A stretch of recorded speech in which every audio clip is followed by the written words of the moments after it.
नमस्कार दोस्तों, मैं Dharmendra Verma online study with DK में आपका बहुत बहुत स्वागत करता हूं। आज जो टॉपिक लेकर आया हूं वो काफ़ी इंपॉर्टेंट है। इससे 1 से 2 प्रश्न पूछ जाते हैं। आपने यदि कंप्लीट वॉच कर लिया तो आपके 2 नंबर कहीं नहीं गए, है ना। 2 नंबर आपके पक्के हो जाएंगे। अधिगम विकार, जिसको हम अक्षमता भी कहते हैं, इससे संबंधित जितने भी प्रश्न निकल के आते हैं वो मैं यहाँ पर लेकर आया। आपको स्किप नहीं करना है, वीडियो को पूरा देखना है। अंत में हमें जरूर बताना है कि आज का जो वीडियो है वो आपको कैसा लगा। हर एक प्रश्न की व्याख्या भी यहाँ पर बताई जाएगी, तो आपको स्किप नहीं करना है। चलिए शुरुआत करते हैं। देखिए, आज का पहला प्रश्न है। चाहे तो आप भी इसका आंसर दे सकते हैं कमेंट के माध्यम से पुश करके, है ना। थोड़ा सा मैं 5 सेकंड का आपको टाइम दूंगा, उसी समय में आपको आंसर देना है। पहला प्रश्न आपका, अधिगम अक्षमता को और किस नाम से जाना जाता है। जो अधिगम अक्षमता है इसे और किस नाम से जाना जाता है, यह पूछा गया है। लर्निंग डिसेबिलिटी, जिसे LD भी कहा जाता है शॉर्टकट नेम है इसका, अधिगम विकार, अधिगम विचलन, या फिर इनमें से सभी। तो सही आंसर क्या होगा? 5 सेकंड है आपके पास में, तो इसका सही आंसर होगा इनमें से सभी। देखिए, जो अधिगम अक्षमता होती है उसे इंग्लिश में क्या कहते हैं? लर्निंग डिसेबिलिटी कहते हैं। इसे LD भी कहा जाता है, ध्यान दीजिएगा। इसे अधिगम विकार भी कहा जाता है और इसे अधिगम विचलन भी कहा जाता है। तीनों नाम अधिगम अक्षमता के हैं। तो राइट आंसर आपका क्या होगा? इनमें से सभी होगा। चलिए, दूसरा प्रश्न है आपका, अधिगम अक्षमता का सर्वप्रथम प्रयोग किसने किया? इंपोर्टेंट है, ये पूछा गया है आपके एग्जाम में। अधिगम अक्षमता का सर्वप्रथम प्रयोग किसके द्वारा किया गया? Skinner, Samuel Kirk, Sigmund Freud, या फिर विलियम वुंट। अधिगम अक्षमता का सर्वप्रथम प्रयोग किसके द्वारा किया गया, ये आपको बताना है। तो यहां पर आपका सही आंसर होगा सैमुअल किर्क। कौन है? Samuel Kirk. कब किया गया ये भी आपको पता होना चाहिए। तो ये किया गया था 6 अप्रैल 1963। कब किया गया था? 6 अप्रैल 1963 को किया गया था सैमुअल किर्क के द्वारा। ध्यान दीजिएगा, दूसरा वाला विकल्प आपका बिल्कुल सही होगा। अगला प्रश्न है आपका तीसरा, वह बच्चा जो शाह को वाज में तथा न्यूक्लियर और अनक्लियर में अंतर नहीं कर सकता, वो बच्चा किससे ग्रसित है, किस विकार से ग्रसित है, ये आपको बताना है ना। सा को वाज में, है ना, सा और वाज में अंतर नहीं कर पा रहा, न्यूक्लियर और अनक्लियर में अंतर नहीं कर पा रहा, बी को डी लिख पाता है, या फिर इसमें भी अंतर नहीं कर पाता है। तो इस प्रकार का जो बच्चा है वो किससे ग्रसित है, ये आपको बताना है। डिसमोर्फिया से है, डिसलेक्सिया से है, शब्द जबलिन विकार से, या फिर डिसग्राफिया से है। वहां बच्चा किससे ग्रसित है? 5 सेकंड है आपके पास में। तो यहां पर आपका सही आंसर होगा, वो किससे ग्रसित होगा? डिसलेक्सिया से होगा। इसमें बालक को पढ़ने में कठिनाई होती है, इसको पठन विकार कहते हैं, है ना। याद रखिएगा, यदि पठन विकार भी पूछे कि पठन विकार कौन सा होगा, तो वो आपका कौन सा होगा? डिसलेक्सिया होगा। इसमें जो बच्चा होता है उसे पढ़ने में कठिनाई महसूस होती है और जो अक्षर है उसको भी वो समझ नहीं पाता, जैसे कि सा और वाज में अंतर नहीं कर पाता है, न्यूक्लियर और अनक्लियर में अंतर नहीं कर पाता, बी और डी में अंतर नहीं कर पाता है। तो इस प्रकार का जो बालक होता है वो डिसलेक्सिया से ग्रसित होता है। इसके और भी लक्षण हैं, तो वो मैं आपको मौखिक बता देता हूं, लिखूंगा तो टाइम आपका खराब होगा। देखिए, इस प्रकार के जो बच्चे होते हैं उसमें शब्दकोश की कमी होती है ना, शुद्ध उच्चारण नहीं कर पाता है बच्चा, शब्दों को पहचानने में उससे त्रुटि होती है। साथ में बच्चों की जो क्रम व्यवस्था होती है उसमें भी वो इधर उधर कर लेता है पढ़ने और लिखने में। वाक्यों के भावों को वो नहीं समझ पाता है, पढ़ते समय शब्दों को छोड़ छोड़कर वो पढ़ता है और पढ़ते समय वो एकाग्रता में कमी होती है। तो इस प्रकार के जो लक्षण होते हैं वो किसके होते हैं? डिसलेक्सिया के होते हैं। बाकी जो 3 विकल्प हैं, यदि इसको समझाऊंगा तो ज्यादा समय आपका खराब होगा। जैसे जैसे प्रश्न आते जाएंगे वैसे वैसे एक एक करके आपको समझाता जाऊंगा, है ना। तो आपका सही आंसर होगा क्या होगा यहाँ पर?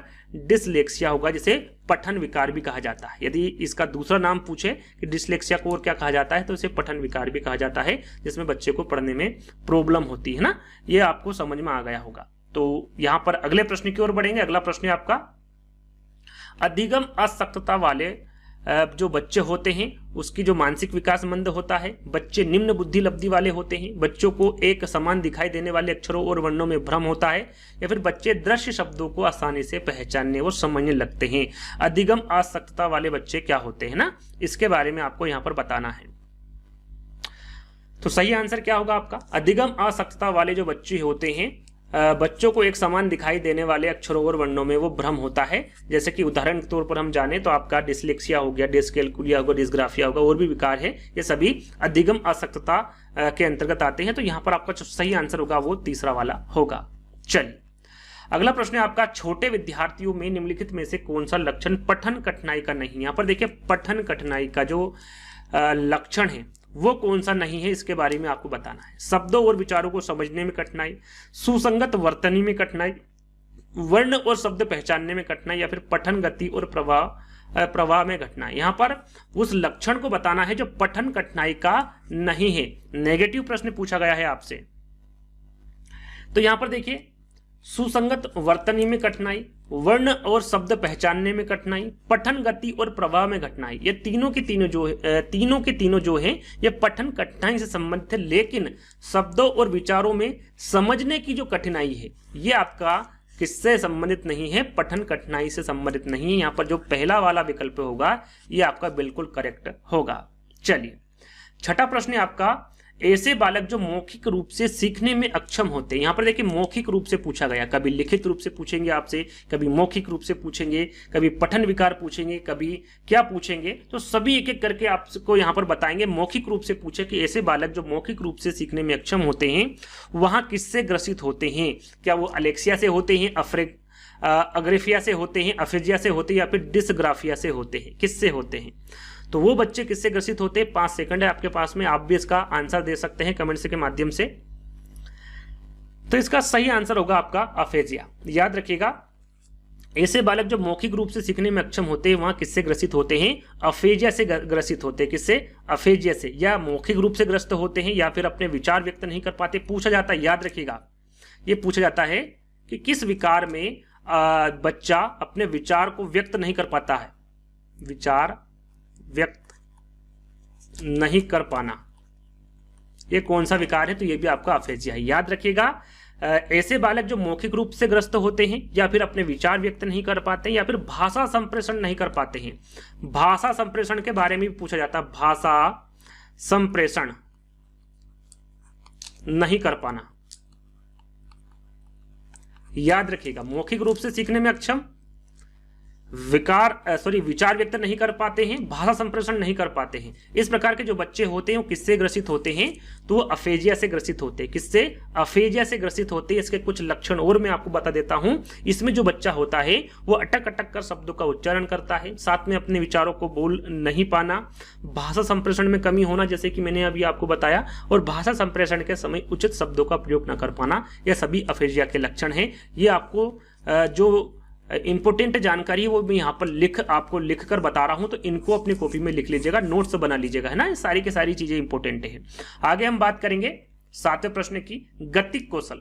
गतिक कौशल में अक्षमता होती है, किसकी होती, बुलिमिया की होती, प्रोजेरिया की, प्रेक्सिया की, या फिर डिस्प्रेक्सिया की। गतिक कौशल कितने प्रकार के होते हैं आप सभी को पता होगा, 4 प्रकार के होते हैं। कौन कौन से होते हैं इसके बारे में भी आपको पता होगा, बोलना, सुनना, लिखना और पढ़ना, है ना।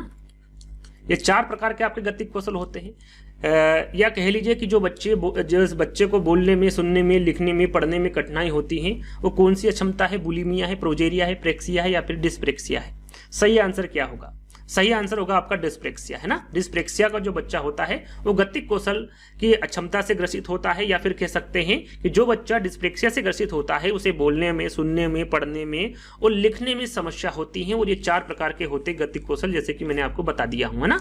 तो 4th वाला विकल्प आपका बिल्कुल करेक्ट आंसर होगा। 8वां प्रश्न, यदि किसी प्रश्न में आपको समस्या आ रही है समझने में तो भी आप कमेंट के माध्यम से बता सकते हैं, आपका उसका जो निराकरण है वो कमेंट के माध्यम से ही कर दिया जाएगा। 8वां प्रश्न है, इनमें से कौन सी अधिगम आसक्तता वाले बच्चे की एक विशेषता है। अधिगम आसक्तता वाले या फिर अधिगम अक्षमता या फिर अधिगम विकार वाले बच्चे की एक विशेषता आपको बतानी है। धारा प्रवाह रूप से पढ़ने तथा शब्दों पर पलटे जाने में कठिनाई, 50 से नीचे की बुद्धि लब्धि, एक ही प्रकार की गत्यात्मक क्रिया को बार बार दोहराना, अन्य बच्चों को धमकाना तथा आक्रामक कार्यों में लगे रहना। यहाँ पर अधिगम आसक्तता वाले बच्चों की एक विशेषता आपको बतानी है। तो 2, 3, 4 ये एक भी विशेषता नहीं। विशेषता क्या है आपकी, धारा प्रवाह रूप से पढ़ने तथा शब्दों पर पलटे जाने में कठिनाई, है ना। ये क्या है, एक अधिगम आसक्तता, अधिगम विकार, अधिगम अक्षमता की विशेषता है। तो पहला वाला विकल्प आपका बिल्कुल करेक्ट आंसर होगा। चलिए 9वां प्रश्न है, निम्नलिखित में से कौन सा व्यवहार बच्चे की अधिगम निर्योग्यता की पहचान करता है। यहां पर वो कौन सा कथन है जो बच्चे के अधिगम निर्योग्यता की पहचान करता है? अपमानजनक व्यवहार, बी और डी, 21 और 12, वाज और सा लिखना, कम अवधान विस्तार और उच्च शारीरिक गतिविधि, मनोभाव का जल्दी जल्दी बदलना। यहां पर बच्चे की अधिगम निर्योग्यता की पहचान करता है तो वो करता है बी को डी लिखना, 21 को 12 लिखना, वाज को सा लिखना। ये जो विकल्प होगा ये बिल्कुल करेक्ट होगा। ये व्यवहार जो बच्चा होता है उसके व्यवहार की अधिगम निर्योग्यता की पहचान करता है ना, तो सेकंड वाला विकल्प आपका बिल्कुल करेक्ट आंसर होगा, नो का। अगला प्रश्न हम देखेंगे 10वां, विचार व्यक्त न कर पाना। जैसे कि थोड़ी देर पहले ही मैंने आपको बताया था, आपको पता भी होगा, विचार व्यक्त न कर पाना यह कौन सी अक्षमता है? डिस्ग्राफिया है, अफेजिया है, प्रोजेरिया है या फिर प्रेक्सिया है ना? कौन सी अक्षमता है विचार व्यक्त न कर पाना? कुछ समय पहले ही मैंने आपको बताया था, शायद 7वें प्रश्न में बताया था। तो सही आंसर आपका क्या होगा? अफेजिया, है ना। थोड़ी देर पहले ही मैंने आपको बताया था कि ऐसे बालक जो मौखिक रूप से ग्रस्त होते हैं या फिर अपने विचार व्यक्त नहीं कर पाते हैं या फिर भाषा संप्रेषण नहीं कर पाते हैं, ऐसे जो बच्चे होते हैं वो किससे ग्रसित होते हैं? अफेजिया से ग्रसित होते हैं। इंपोर्टेंट है, याद कर लीजिएगा, एग्जाम में आगे पूछा जा सकता है। अगला प्रश्न, वहां बालक जो पढ़ने में अक्षमता का प्रदर्शन करता है वो किससे ग्रस्त होता है? जो पढ़ने में, पठन संबंधित, है ना, पठन संबंधित आपको दे देंगे, पढ़ने संबंधित आपको दे देंगे, आपको यहां पर कंफ्यूज नहीं होना है। तो वहां बालक जो पढ़ने में अक्षमता का प्रदर्शन करता है वो किससे ग्रस्त होता है? डिसलेक्सिया से, अप्रेक्सिया से, अफेजिया से या फिर डिस्प्रेक्सिया से। पढ़ने में अक्षमता या फिर पठन विकार, है ना। सही आंसर क्या होगा? 11वें का। तो इसका थोड़ी देर पहले ही मैंने आपको बताया था, है ना। इसका सही आंसर होगा डिसलेक्सिया। क्या होगा? डिसलेक्सिया। ये एक प्रकार का क्या है? पठन विकार है। इसका दूसरा नाम ही पठन विकार है या फिर पढ़ने में अक्षमता का प्रदर्शन डिसलेक्सिया में होता है। किसमें होता है? डिसलेक्सिया में होता है। जैसे कि साकावास पढ़ना, है ना, न्यू क्लियर का अनक्लियर पढ़ना, ये सभी डिसलेक्सिया में होता है। या फिर नया उदाहरण दूं आपको तो बट को पुट पढ़ना, जो हम बट लिखते हैं इसको क्या पढ़ता है बच्चा? पुट पढ़ लेता है ना, या फिर लिख लेता है, इसमें अंतर नहीं कर पाता है। तो इस प्रकार का जो बच्चा होता है वो किससे ग्रसित होता है? डिसलेक्सिया से ग्रसित होता है। चलिए अगला प्रश्न, गणित संबंधी समस्या को कहते हैं, काफी इंपोर्टेंट है, काफी बार पूछा गया, वेरी आईएमपी प्रश्न। आपके यूपी टेट एग्जाम में यही प्रश्न 2 से 3 बार रिपीट हुआ है, नहीं इसी प्रश्न को घुमा फिरा कर ही पूछा गया है। तो ये आपको ध्यान रखना है, गणित संबंधी समस्या को क्या कहते हैं, कौन सा विकार होता है जिसमें गणित संबंधी समस्या होती है, ये आपको ध्यान में रखना है। डिस्फेजिया होता है, अफेजिया होता है, डिस्प्रेक्सिया होता है या फिर डिसकैल्कुलिया होता है। सरल सा प्रश्न है, सभी को पता है डिसकैल्कुलिया। कैलकुलिया ने कैलकुलेटर से आपको याद रखना है, ये गणित से संबंधित होता है डिसकैल्कुलिया, है ना। 4th वाला विकल्प आपका बिल्कुल करेक्ट होगा। इसमें जो बालक है वो गणना करने में उसको समस्या होती है। जैसे कि मैं उदाहरण के तौर पर बताऊं आपको, तो जैसे कि हम देखें कि 9 × 4 कितने होते हैं? 36 होते हैं। लेकिन यदि हमने यहां लिख दिया 9 × 4 = 63, यानी कि 36 को हमने उल्टा कर दिया, तो इसमें भी जो बच्चा है वो अंतर नहीं कर पाता है ना, कि 36 सही है कि 63 है, 36 ही 63 है, 63 ही 36 है, इसमें वो अंतर नहीं कर पाता है। तो इस प्रकार का जो बच्चा होता है वो किससे ग्रसित होता है? आपका डिसकैल्कुलिया से ग्रसित होता है। गणना करने में उसको समस्या होती है ना। ये सभी जो विकार होते हैं डिसकैल्कुलिया में होते हैं। तो 4th वाला विकल्प आपका बिल्कुल करेक्ट आंसर होगा। चलिए 13वां प्रश्न है, लिखने, चलने, टहलने, बोलने की क्षमता होती है। अक्षमता लिखा हुआ है ना, क्षमता नहीं होती है, अक्षमता होती है। ये किस में होती है? अप्रेक्सिया में होती है, डिस्फेजिया में होती है, डिस्ग्राफिया में होती है या फिर अफेजिया में होती है। लिखने, चलने, टहलने, बोलने की क्षमता किस में होती है? सही आंसर आपको भी बताना है। तो ये होती है आपकी अप्रेक्सिया में, है ना। यहां पर देखिए टहलना लिखा हुआ है और चलना लिखा हुआ है, ध्यान दीजिएगा। तो ये किस में होता है? अप्रेक्सिया में होता है। अप्रेक्सिया में जो ये अक्षमता होती है, जैसे कि लिखने, चलने, टहलने, बोलने की जो अक्षमता होती है अप्रेक्सिया, किसके कारण होती है इसके बारे में भी आपको पता होना चाहिए। तो यह जो अक्षमता है मस्तिष्क के सेरेब्रम की क्षति के कारण होता है। कैसे होता है? सेरेब्रम की क्षति के कारण होता है मस्तिष्क के। और इसमें क्या होता है? लिखने में, चलने में, टहलने में, बोलने में दिक्कत होती, समस्या होती है। तो इस प्रकार की जो अक्षमता होती है वो कौन सी होती है? अप्रेक्सिया होती है। पहला वाला विकल्प आपका करेक्ट होगा, है ना। जो मैं आपको समझाता चल रहा हूं इसको लिख भी सकते हैं, नोट डाउन कर सकते हैं। अगला प्रश्न है, एक शिक्षिका जो रिक्त स्थान से ग्रस्त है, जो ठीक से लिख नहीं पाती है ना। ये किससे ग्रसित है ये आपको बताना है। लेखन संबंधित, इसको अपन लेखन संबंधित विकार भी बोल सकते हैं, लेखन विकार, लिख नहीं पाती है। डिस्ग्राफिया है, डिसलेक्सिया है, अफेजिया है या फिर डिसकैलकुलिया है। लेखन संबंधित जो विकार है ये किससे संबंधित है? डिस्ग्राफिया से है, डिसलेक्सिया से, अफेजिया से या फिर डिसकैलकुलिया से है। सही आंसर क्या होगा आपका? तो आपका सही आंसर होगा डिसग्राफिया। क्या है सही आंसर? डिसग्राफिया। ये लेखन संबंधित विकार होता है आपका डिसग्राफिया। लेखन संबंधित है ना। इसमें क्या होता है, इसमें बालक ठीक से लिख नहीं पाता है, जैसे कि बी को कभी डी लिख देता है, डी को कभी बी लिख देता है, 6 को 9 लिख देता है। तो इस प्रकार का जो विकार होता है वो किस में होता है? डिसग्राफिया में होता है, जो कि लेखन संबंधित होता है, यानी कि ठीक से बच्चा लिख नहीं पाता है, लिखने में समस्या होती है, उस विकार को डिसग्राफिया कहते हैं। याद रखिएगा, पहला वाला विकल्प आपका बिल्कुल करेक्ट होगा। चलिए अगला प्रश्न है, डिसग्राफिया संबंधित है। फिर से वही प्रश्न आ गया है, लेकिन विकल्पों को यहां पर बदल दिया गया है ना, प्रश्न को बदल दिया गया। डिसग्राफिया के बारे में पूछा है। डिसग्राफिया किससे संबंधित है? गणित संबंधी क्षमता से है, लेखन संबंधी समस्या से है, पठन संबंधी क्षमता से या फिर गंभीर तनाव संबंधी समस्या से है। आपको बताना है डिसग्राफिया किससे संबंधित है। देखिए, गणित संबंधी क्षमता ये किससे है? जैसे कि थोड़ी देर पहले हमने आपको बताया था, डिसकैलकुलिया से। किससे है? डिसकैलकुलिया। यहां पर लिख देता हूं मैं, डिसकैलकुलिया है ना। डिसकैलकुलिया गणित संबंधी क्षमता, अक्षमता होती, क्षमता नहीं होती है। थोड़ा सा यहाँ पर त्रुटि हुई है, सभी जगह अक्षमता कर लीजिएगा, है ना। यहाँ पर क्षमता लिखा हुआ है। तो गणित संबंधी अक्षमता आपकी डिसकैलकुलिया से हो गई। लेखन संबंधी समस्या क्या होती है? डिसग्राफिया। जैसे कि मैंने अभी आपको बताया, इसमें क्या होता है, बच्चा सही से लिख नहीं पाता है ना। ये लेखन संबंधी समस्या आपकी डिसग्राफिया हो गई। बिल्कुल करेक्ट आंसर आपका क्या होगा? सेकंड वाला होगा। पठन संबंधी अक्षमता, इसके बारे में थोड़ी देर पहले बताया था, डिसलेक्सिया होता है। क्या होता है? सॉरी, क्या होता है? ये डिसलेक्सिया होता है। डा लिखा हुआ ना। डिसलेक्सिया आपका पठन संबंधी क्षमता होगा। गंभीर तनाव संबंधी समस्या, ये भी आगे पूछा जाएगा, ध्यान दीजिएगा। यदि गंभीर तनाव संबंधी समस्या पूछे तो वो कौन सी अक्षमता होगी आपकी? वो डिस्थीमिया होगी। कौन सी होगी? लिख देता हूं यहां पर, डिस्थीमिया है ना। ये इस अक्षमता में क्या होता है? गंभीर तनाव संबंधी समस्या होती है। तो इसके बारे में आपको पता होना चाहिए, चारों के बारे में। ठीक है, चारों के बारे में आपको बता चुका हूं। इसका सही आंसर क्या होगा? दूसरा वाला होगा। चलिए अगला प्रश्न है, अपने आप को दूसरों से सुंदर। काफी इंपोर्टेंट प्रश्न है। अपने आप को दूसरों से सुंदर, लंबा, ताकतवर समझने की समस्या कहलाती है। यानी कि जो विकार है जिसमें जो बच्चा होता है वो अपने आप को सबसे सुंदर समझता है, सबसे लंबा समझता है, ताकतवर समझता है ना। तो ये कौन सा विकार होता है? बुलिमिया होता है, प्रोजेरिया होता है, डिस्मोर्फिया होता है या फिर डिमेंशिया होता है? कौन सा विकार होता है ऐसा? तो ये जो विकार होता है ये डिस्मोर्फिया होता है। इसमें भ्रम वाली स्थिति हो जाती है। कैसी हो जाती है? भ्रम वाली स्थिति हो जाती है। भ्रम वाली स्थिति। इसमें जो व्यक्ति होता है या फिर जो बच्चा होता है वो अपने आप को सबसे सुंदर समझता है, लंबा समझता है, ताकतवर समझता है। इसको भ्रम वाली स्थिति भी कहते हैं। तो ये याद रखिएगा, भ्रम वाली स्थिति यदि पूछे तो वो भी आपका डिस्मोर्फिया होगा। याद रखिएगा, है ना। अगला प्रश्न है आपका, गंभीर तनाव की अवस्था। अभी मैंने आपको बताया था, 4 विकल्पों को समझाया था अभी थोड़ी देर पहले ही, है ना। तो आपको इसका आंसर पता होगा। गंभीर तनाव की अवस्था कौन सी होती है? डिस्फेजिया, अफेजिया, डिस्थीमिया या फिर प्रोजेरिया। गंभीर तनाव की अवस्था, जो बच्चा होता है गंभीर तनाव में चला जाता है, तो कौन सी अवस्था होती है? थोड़ी देर पहले ही मैंने इसका आंसर आपको दिया था, डिस्थीमिया।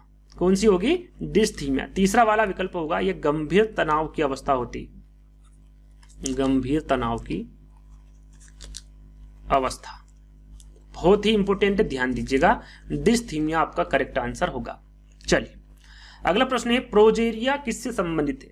अब यहां पर प्रोजेरिया के बारे में आपको बताना है। ये पढ़ने की क्षमता है। अरे यार, सब जगह मिस्टेक हुई। यहां देखिए अक्षमता लिखा हुआ है ना। पढ़ने की अक्षमता है, तर्क न कर पाने की अक्षमता है, भाषा संप्रेषण में कठिनाई संबंधी समस्या है, कम आयु में वृद्ध अवस्था के लक्षण है प्रोजेरिया। क्या है प्रोजेरिया? तो प्रोजेरिया क्या है? कम आयु में वृद्ध अवस्था के लक्षण होते हैं। इसमें क्या होता है? इसमें बालक कम उम्र में ही बूढ़ा दिखाई देता है या फिर वृद्ध दिखाई देता है। बूढ़ा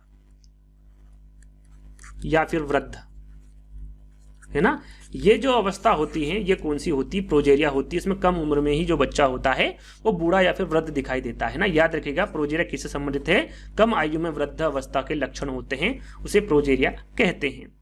अगला प्रश्न, भोजन ग्रहण प्रवृत्ति संबंधी समस्या होती है। यानी कि बच्चा भूल जाता है खाना खाते खाते कि मेरा पेट भर गया, वो अतिरिक्त ग्रहण कर लेता है भोजन। तो इस प्रकार का जो समस्या होती, जो विकार होता है वो कौन सा है? भोजन ग्रहण प्रवृत्ति संबंधी समस्या किसमें होती है? डिस्लेक्सिया है, बुलिमिया है, अफेजिया या फिर प्रोजेरिया। भूल जाता है, भूलने से आपको याद रखना बुलिमिया है ना, भूल जाता है, यानी कह सकते हैं कि उसमें जो बालक है वो जरूरत से ज्यादा आहार ग्रहण करता है, अर्थात भूख नहीं होने पर भी वो खाता रहता है। ऐसे जो बालक होते हैं वो अपनी आदतों को नियंत्रण नहीं कर पाते हैं। इस प्रकार के बालक किससे ग्रसित होते हैं? बुलिमिया से, वो भूल जाते हैं। भूलने से आपको याद रखना है बुलिमिया है ना, भोजन ग्रहण प्रवृत्ति संबंधी समस्या बुलिमिया में होती है। चलिए अगला प्रश्न है, तर्क न कर पाना। तर्क न कर पाना, स्मरण शक्ति कमजोर होना किससे संबंधित है? जो बच्चा तर्क नहीं कर सकता है, उसकी स्मरण शक्ति कमजोर है, वो भूल जाता है, तो इस प्रकार का जो बच्चा होता है वो किससे ग्रसित होता है? प्रोजेरिया से होता है, डिस्फेजिया से होता है, डिम्नेशिया से होता है या फिर डिस्प्रेक्सिया से होता है? कभी कभी लगता है कि मैं भी इससे ग्रसित हूँ, स्मरण शक्ति कमजोर है मेरी, कभी कभी मैं भूल जाता हूँ। तो ये आपको पता होना चाहिए, तर्क न कर पाना, स्मरण शक्ति कमजोर होना, ये किससे ग्रसित है बच्चा है ना, या ये किससे संबंधित है? तो आपका सही आंसर क्या होगा 20 का? तो ये डिम्नेशिया है ना, याद रखिएगा, इंपोर्टेंट है। तर्क न कर पाना, स्मरण शक्ति कमजोर होना, इससे जो बच्चा होता है वो किससे ग्रसित होता है? डिम्नेशिया से ग्रसित होता है। इसमें जो बच्चा होता है वो तर्क नहीं कर पाता है, स्मरण शक्ति उसकी कमजोर होती है, वो भूल जाता है ना, भूलने की आदत जिसको कहते हैं, वो आपकी डिम्नेशिया में होती है। तीसरा वाला विकल्प आपका बिल्कुल करेक्ट होगा। अगला प्रश्न है आपका, डिस्लेक्सिया के लिए सर्वप्रथम परीक्षण का विकास कहां हुआ था? यहां पर डिस्लेक्सिया के लिए पूछा गया है सर्वप्रथम परीक्षण। अब उस परीक्षण का नाम क्या था, किसके द्वारा दिया गया और कब दिया गया, इन तीनों चारों के बारे में भी आपको जानकारी होना चाहिए। सबसे पहले हम जगह के बारे में जान लेते हैं। क्या वो जर्मनी में हुआ था, अमेरिका में, ब्रिटेन में या फिर भारत में? कहां पर हुआ था?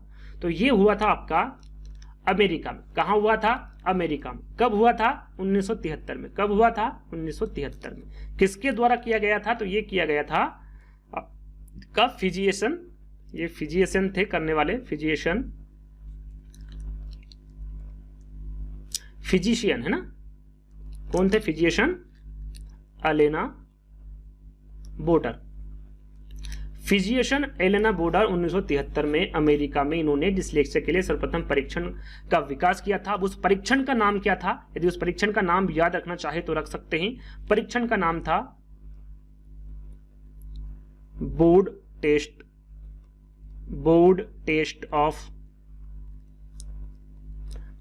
Test of reading spelling pattern है ना, ये इस परीक्षण का नाम था। परीक्षण का नाम क्या था? Board test of reading spelling pattern इसका नाम था। कहां पर विकास किया गया था? अमेरिका में। कब किया गया था? 1973 में। किसके द्वारा किया गया था? तो फिजिशियन एलेना बोडर द्वारा किया गया था है ना। ये आपको ध्यान रखना, तीनों चारों बातें। ठीक है, आगे बढ़ेंगे। सामाजिकता का अभाव किसमें पाया जाता है? सामाजिकता का अभाव किसमें पाया जाता है? डिस्थीमिया में, मिथोमेनिया में, बुलिमिया में या फिर ऑटिज्म में? यहां पर सामाजिकता का अभाव किसमें पाया जाता है, किस विकार में पाया जाता है, ये आपको बताना है। तो ये पाया जाता है आपका ऑटिज्म में। इंपोर्टेंट है, ध्यान दीजिएगा। जो ऑटिज्म है इसमें सामाजिकता का अभाव पाया जाता है। इसमें बालक का जो व्यवहार होता है वो तो सामान्य होता है, लेकिन समाज या फिर जो समूह होता है उसमें जाने से वो क्या होता है? शर्माता है। क्या करता है? शर्माता है। उसमें सामाजिकता का अभाव होता है। इस प्रकार का जो बालक होता है वो किससे ग्रसित होता है? ऑटिज्म से ग्रसित होता है, याद रखिएगा। अगले प्रश्न की ओर बढ़ेंगे। अगला प्रश्न है आपका, झूठ बोलने या फिर अतिशयोक्ति की आदत किसमें होती है? झूठ बोलना या अतिशयोक्ति की आदत किसमें होती है? वो किस प्रकार से ग्रसित होता है बच्चा? किस विकार से? ऑटिज्म से, मिथोमेनिया से, बुलिमिया से या फिर हिस्टीरिया से? झूठ बोलने या फिर अतिशयोक्ति की आदत, तो वो है मिथोमेनिया। मिथोमेनिया से मिथ्या आप याद रख सकते हैं, झूठ बोलना मिथ्या है ना, मिथ्या से मिथोमेनिया हो जाएगा। झूठ बोलना मिथ्या एक ही बात है।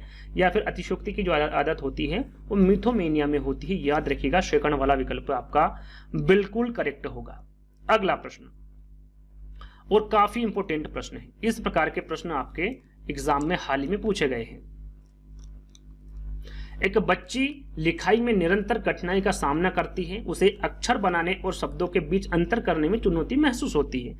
यह लक्षण किन अधिगम विकार की ओर इशारा करते, ना लिखा हुआ है ना, किन अधिगम विकार की ओर इशारा करते हैं? ये जो यहाँ पर लिखा हुआ है ये मेरे द्वारा लिखा गया है। यहाँ पर ये जो चीजें वो नहीं लिखी गई थी, सीधे सीधे लिखी गई थी कि वो पठन वैकल्य है, आलेख वैकल्य है, गणन वैकल्य है। तो आपको पता होना चाहिए कि डिसलेक्सिया को पठन वैकल्य भी कहा जाता है, डिस्ग्राफिया को आलेख वैकल्य भी कहा जाता है और डिस्कैलकुलिया को गणन वैकल्य भी कहा जाता है। इस प्रकार के आजकल विकल्प देने लगे हैं, तो आपको पता होना चाहिए। यदि नहीं भी पता है तो इंग्लिश में जो प्रश्न है उसको देख लीजिएगा, आपको समझ में आ जाएगा। ठीक है, ज्यादा यहाँ पर घबराने की आवश्यकता नहीं है। इस प्रकार का विकल्प भी दे दे तो इंग्लिश में जो प्रश्न, इंग्लिश और हिंदी में दोनों में प्रश्न दिए जाते हैं, तो इंग्लिश में जो प्रश्न है उसको देख लीजिएगा, आपको समझ में आ जाएगा। यहाँ पर हम आंसर की ओर चलते हैं। देखिए इसमें क्या दे रखा है, लिखाई में निरंतर कठिनाई का सामना करता, लेखन संबंधित उसको समस्या है। यहां से आप समझ सकते हैं क्या होगा आंसर आपका। सही आंसर आलेख वैकल्य, लेखन वैकल्य है ना। यहाँ पर दो जो दूसरा विकल्प है वो सही होगा, यानी कि डिस्ग्राफिया है उसको कह सकते हैं कि यहाँ लक्षण जो है वो आलेख वैकल्य यानी कि डिस्ग्राफिया विकार की ओर इशारा करते हैं। तो सेकंड वाला विकल्प आपका बिल्कुल करेक्ट होगा। इसमें क्या होता है, इसमें बालक ठीक से लिख नहीं पाता, जैसे कि थोड़ी देर पहले मैंने आपको बताया था, वो बी को डी लिख देगा, डी को बी लिख देगा, 6 को 9 लिख देगा, 9 को 6 लिख देगा। इस प्रकार के जो लिखने की समस्या होती है वो किस में होती है, किस विकार में होती है, डिस्ग्राफिया में होती है, या फिर उसे आलेख वैकल्य भी कहा जाता है। सेकंड वाला विकल्प आपका बिल्कुल करेक्ट होगा। चलिए अगला प्रश्न है, वह छात्र जिसे पठन वैकल्य यानी कि पठन विकार, अक्षमता है ना, उन्हें मुख्यतः किसमें दिक्कत आती है। पढ़ने व लिखने में जो पठन वैकल्य यानी पठन विकार से ग्रसित होते हैं बच्चे, या फिर जिस बच्चे को पढ़ने में कठिनाइयां होती हैं वो किससे ग्रसित होते हैं, उसमें किसमें दिक्कत होती है उसको, पढ़ने व लिखने में, गतिशीलता में, चित्र बनाने में, या फिर सुनने में। सरल सा है, यहाँ पर आप राइट आंसर लगा सकते हैं उसके पढ़ने व लिखने में। याद रखिएगा पढ़ने व लिखने में उसको समस्या होती है, जो पठन वैकल्य होता है, पढ़ने में जिस बच्चे को प्रॉब्लम होती है। थोड़ी देर पहले ही मैंने इसके बारे में आपको बताया था। अगला प्रश्न डिसलेक्सिया संबंधित है। डिसलेक्सिया किससे संबंधित है, मानसिक विकार से है, गणितीय विकार से है, पठन विकार से, या फिर व्यावहारिक विकार से। डिसलेक्सिया 3 से 4 बार मैं इस वीडियो के माध्यम से बता चुका हूं, तो इसका आंसर आप जल्दी से मुझे कमेंट्स के माध्यम से दे दीजिए कि डिसलेक्सिया है वो किससे संबंधित है, किस विकार से संबंधित है डिसलेक्सिया। तो अभी मैंने आपको बताया था ये किससे ग्रसित है, पठन विकार से संबंधित है, पढ़ने में बच्चे को यहाँ पर समस्या होती है डिसलेक्सिया में। चलिए वो अंतर स्पष्ट नहीं कर पाता है, जैसा कि मैं आपको थोड़ी देर पहले ही बताया था। अगला और अंतिम प्रश्न है। टोटल यहाँ पर कितने प्रश्न रखे गए, टोटल 27 प्रश्न है, तो ये अंतिम प्रश्न है। अधोलिखित में गणित संबंधी अधिगम अक्षमता को कौन सा पद परिभाषित करता है, ये प्रश्न आपके यूपी टेट एग्जाम में पूछा गया है। निरस्ता संबंधी 2 से, पठन 2 से, गणना 2 से, या फिर उपरोक्त में से कोई नहीं। सरल सा प्रश्न, जहाँ पर गणित संबंधी आ जाए वहां पर गणना दोष यानी कि उसको गणना करने में वहां पर प्रॉब्लम होती है, जैसे कि मैंने उदाहरण भी आपको कुछ समय पहले दिया था, है ना। तो सही आंसर आपका क्या होगा, यहाँ पर तीसरा वाला होगा। आई होप आपको ये वीडियो पसंद आया होगा, है ना। इसी प्रकार के और भी यदि आपको वीडियो चाहिए तो आप कमेंट्स के माध्यम से बता सकते हैं। इस वीडियो को आपको ज़्यादा से ज़्यादा शेयर करना है, क्योंकि काफ़ी समय लगता है इस प्रकार के वीडियो बनाने में, PDF बनाने में, है ना। तो आपको इसको ज़्यादा से ज़्यादा शेयर करना है, सभी बच्चों को लाइक करना है, सभी बच्चों को अपने अपने ग्रुप में शेयर करना है। तो जल्दी दोस्तों एक नई वीडियो के साथ मिलेंगे, जब तक के लिए धन्यवाद।